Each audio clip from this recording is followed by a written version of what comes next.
করিম যার সাথে লেগে যায় তার সম্মান বেড়ে যায়। কোরআন করিম যার সাথে কাজ করে তার কি বাড়ে? তার সম্মান বাড়ে। আমি একদিন বলেছিলাম পৃথিবীর মধ্যে কত সিটি আছে, কত শহর আছে, কিন্তু মক্কা মদিনা এই দুটো শহরের এত সম্মান কেন? এই দুটি শহরের মধ্যে কি হয়েছে?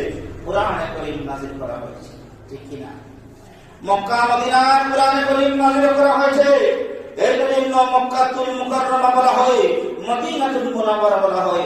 পৃথিবীর কত সিটি আছে, অন্যান্য কোন সিটির নাম আল্লাহ উচ্চারণ করতে এইভাবে সাথে আরেকটি লকব লাগে না, কিন্তু একমাত্র মক্কা এবং মদিনা নাম যখন উচ্চারণ করা হয় সম্মানের সাথে আমরা উল্লেখ করি। কেন? এখানে কোরআন করিম নাযিল করা হয়েছে। এই বাইরে আমার কত ফেরেশতা, কোন ফেরেশতা কোরআনে করিম পড়া জানে না, একমাত্র জিবরিল আমিন কোরআনে করিম পড়া জানে। এজন্য সব ফেরেশতার চাইতে জিবরিল আমিনের সম্মান বেশি। কেন জিবরিল আমিনের সম্মান? জিবরিল আমিন কোরআনে করিম পড়া জানে।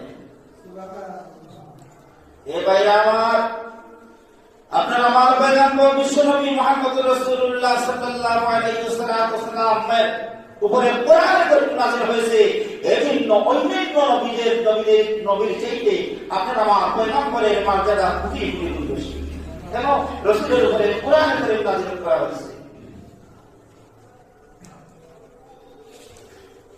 তাআতুল কোরআন فوالله له أشد تخصيا من الإبل في عقلها।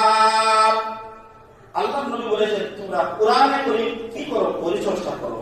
কোরআনে করিমের যদি 5টা সূরা তোমাদের মুখস্থ থাকে, তাহলে এই 5টা সূরা তোমরা কি করো? তোমরা সব সময় চাইতে থাকো, তিলাওয়াত করতে থাকো। যদি 10টা সূরা তোমাদের মুখস্থ থাকে, 10টা সূরা সব সময় তিলাওয়াত করো। যদি 20টা সূরা মুখস্থ থাকে, 20টা সূরা সব সময় কি করো? তিলাওয়াত করো। নবীজি বলেছেন, নবীজি উদাহরণ দিয়েছেন,